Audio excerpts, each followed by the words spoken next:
traverser la zone de turbulence, ce sera pas Colo, non. Ce sera Rachid. Rachid, vous allez traverser la zone de turbulence, donc vous allez changer de place. Rachid Santaki, vous publiez un livre qui s'appelle La petite cité dans la prairie. C'est un nom qui en dit long, ça nous renvoie à l'univers de la télévision, tout ça. Effectivement, parce qu'en fait le livre raconte le récit d'un jeune qui est issu, qui est un enfant de la télé des années 80. Donc le titre, c'est un peu un clin d'œil à la petite maison dans la prairie, le côté village, etc. Et parce que l'histoire de ce jeune en fait est en région parisienne. Et c'est c'est l'antithèse de ce que peuvent nous montrer les médias. Donc c'est quelqu'un de très optimiste qui, à travers ses passions pour la culture hip-hop, pour le sport et aussi pour son identité, puisqu'il est métis franco-marocain, va s'affirmer et essayer de mener un projet qu'il a.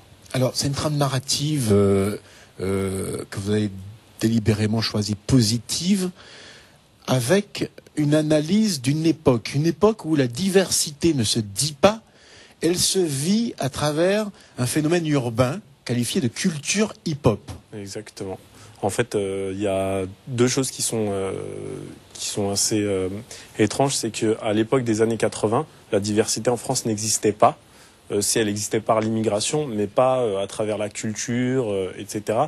Et cette génération l'a vécu à travers la télé. En fait, la diversité, elle existait à travers les séries américaines, la culture hip-hop aussi, qui a amené cette diversité, et les dessins animés. Donc le personnage, en fait, va construire, comme de nombreux jeunes de cette génération, sa diversité à travers la petite lucarne, ce qui est assez étrange. Alors, on y découvre également que la culture hip-hop ne se limite pas de manière caricaturale au rap, mais c'est carrément un concept avec des valeurs.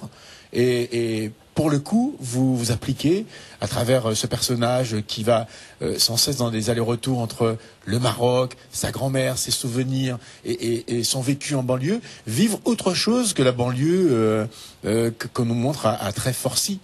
Exactement, et je crois que c'est un peu la force de ce livre, c'est qu'il va toucher pas mal de gens dans le côté où il est très optimiste. C'est une réalité aussi, et c'est ce qu'on nous montre pas malheureusement, parce que on est souvent dans le cliché, dans le raccourci. Donc effectivement, le personnage est très optimiste, je pense, comme de nombreuses personnes. Alors, pour terminer, on a l'impression également que ce serait plutôt une antithèse de La haine, le film de Mathieu Kassovitz. Et en cela, il y a l'obsession du décollage plutôt que le souci de l'atterrissage. Exactement. Le slogan du film La haine, qui a touché beaucoup de gens aussi en 95, c'était jusqu'ici tout va mal. Jusqu'ici, pardon, tout va bien, mais le plus dur, c'est pas la chute, mais l'atterrissage. Et en fait, je pense que c'est un peu l'inverse pour de nombreux jeunes qui veulent s'affirmer. Le plus dur, c'est de décoller, de réussir à trouver des passions, des motivations pour pouvoir exister tout simplement. Le plus dur, c'est de décoller, vous dites. Vous avez d'abord participé à un journal comme rédacteur en chef. Exactement. Et c'est de là qu'est venu le virus de l'écriture. Vous avez commencé à écrire petit à petit. Exactement. En fait, j'ai commencé sur des petits formats, sur des rubriques, comme une rubrique qui s'appelle C'était mieux avant, où je m'amusais à raconter un peu avec nostalgie des récits sur des séries, sur des des objets, du vêtement, donc je citerai pas les marques, qui ont touché des gens de ma génération.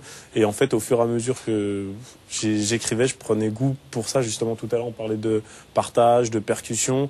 Dans l'écriture, il y a ce truc, en fait, qui, au fur et à mesure qu'on développe ça, apparaît. Et donc, l'idée d'écrire, en fait, c'est exactement ça, c'est de toucher les gens, un moment de partage. Rachid Santaki, la petite cité dans la prairie, je vous demande de l'applaudir et l'encourager dans sa démarche. Merci. Il y aurait long à dire sur comment j'aurais pu dire ça, la colo-quête ou la quête de colo.